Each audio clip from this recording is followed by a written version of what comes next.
kayak kita bawa motor tiba-tiba berbelok. Jadi barang bawaan kan mereng gitu ya. Nahkoda yang ngacir duluan meninggalkan kapalnya yang miring di tengah laut. Hai, assalamualaikum, welcome back to my channel. Terima kasih sudah klik video ini.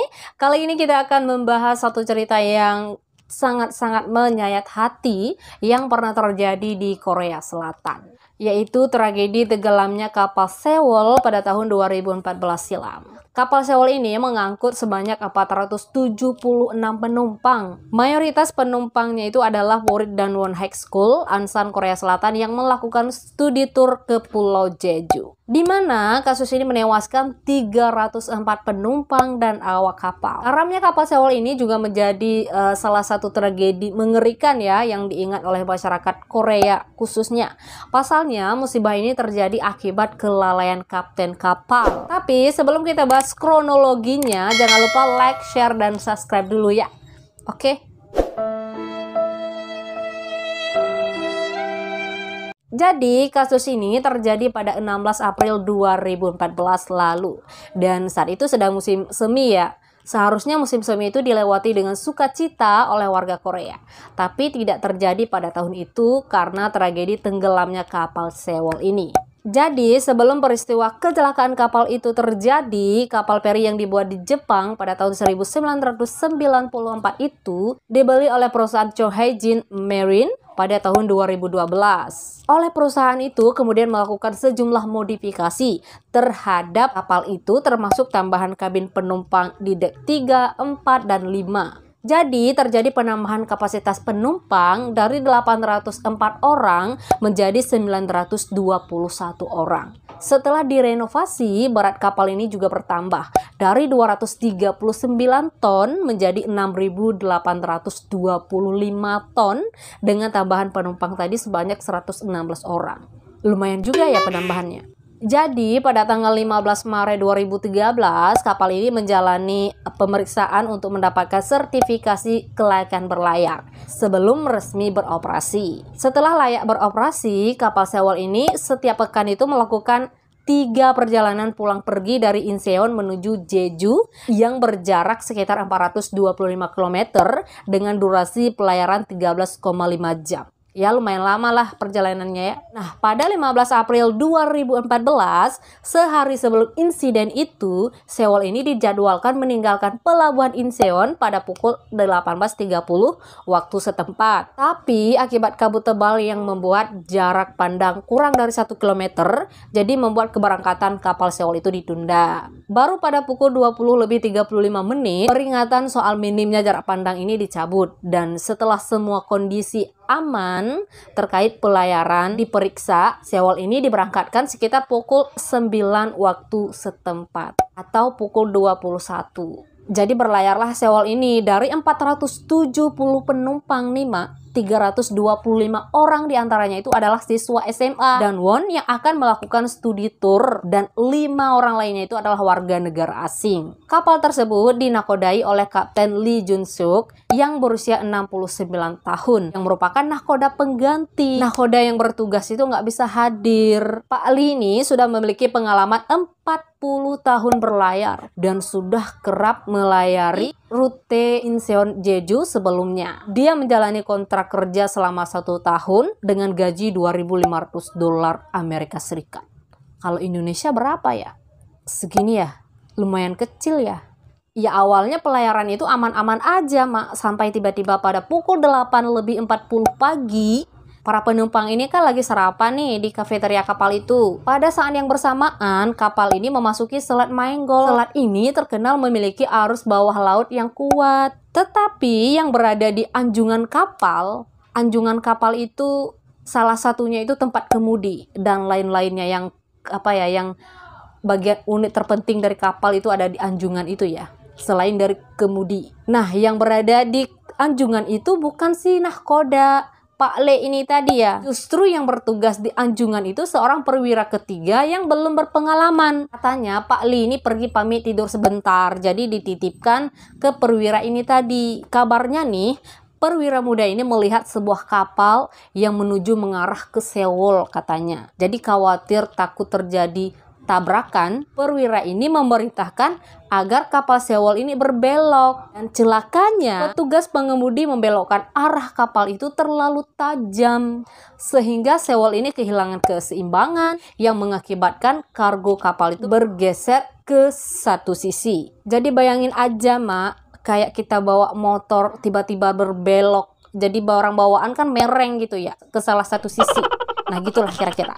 Kan udah pada miring tuh kapal, nggak bisa tegak lagi. Ya perlahan-lahan kapal itu nyusup terus ke bawah dan terjadilah peristiwa menyedihkan itu. Hanya butuh waktu 2 jam lebih kapal itu benar-benar tenggelam. Tapi nih Mak, yang keselnya, yang bikin kesel warga Korea, saat kapal mulai tenggelam, pelan-pelan nih lewat intercom, kru kapal ini berulang kali memerintahkan kepada penumpang agar tetap berada di dalam kabin, nggak boleh ada yang keluar. Gila nggak? Terus juga nggak ada panggilan darurat yang dilakukan oleh awak kapal. Jadi ya semacam pasrah aja gitu ya, menunggu ajal. Yang melakukan panggilan darurat saat itu adalah salah satu murid yang menelpon ke stasiun pemadam kebakaran untuk meminta pertolongan. Nah, dari situlah butuh beberapa saat nih pihak pemadam kebakaran untuk mengidentifikasi bahwa kapal tersebut adalah kapal Sewol. Para penumpang yang bandel karena langsung melompat, ada yang diselamatkan oleh kapal-kapal nelayan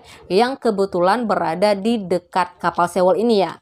Jadi diselamatkan oleh para nelayan ini. Baru setelah sekitar 40 menit kemudian, datang helikopter penyelamat ke lokasi untuk melakukan penyelamatan. Tapi yang bikin keselnya lagi nih Mak, kapal-kapal pasukan penjaga pantai yang berdatangan, yang diselamatkan pertama kali adalah sang kapten, kepala kamar mesin, serta perwira pertama dan kedua. Jadi kapten ini meninggalkan kapal saat para penumpang masih berada di atas feri yang tengah tenggelam itu. Padahal undang-undang Korea Selatan nih Mak, jelas-jelas mengatur bahwa kapten kapal harus tetap berada di posnya saat bencana datang. Sementara penumpang dan kru yang berada di dek-dek bawah karena diperintahkan tetap berada di kabin mereka, ya menemui ajalnya lah.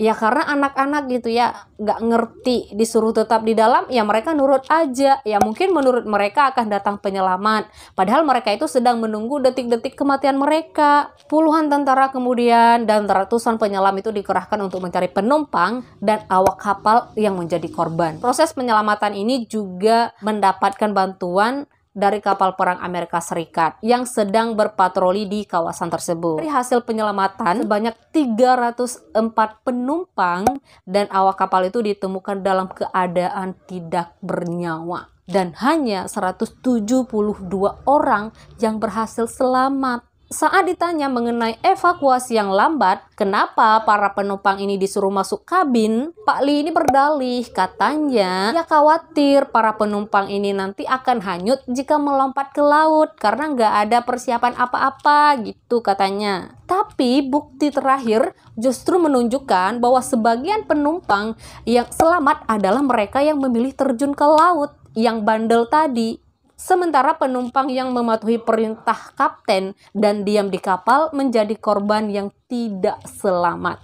Dalam pencarian korban, penyelam menemukan sekitar 48 jasad itu berdesakan di salah satu ruangan sempit dengan memakai jaket penyelam. Jadi mereka itu terjebak saat kapal miring dan mulai tenggelam. Nah, setelah kejadian itu pada 17 April 2014, aparat berwenang ini melakukan investigasi terkait penyebab kapal Sewol ini tenggelam. Pasukan penjaga pantai Korea Selatan menyimpulkan bahwa penyebab adalah kapal Sewol ini berbelok tanpa sebab dan dengan tiba-tiba. Selain itu, kelebihan muatan ini juga dianggap sebagai salah satu faktor tenggelamnya Sewol. Di saat tenggelam, Sewol ini mengangkut 3.608 ton kargo atau 3 kali lipat lebih berat dari kapasitas yang hanya 987 ton. Dan saat tenggelam, Sewol ini membawa 920 ton truk, mobil, dan peralatan berat lainnya.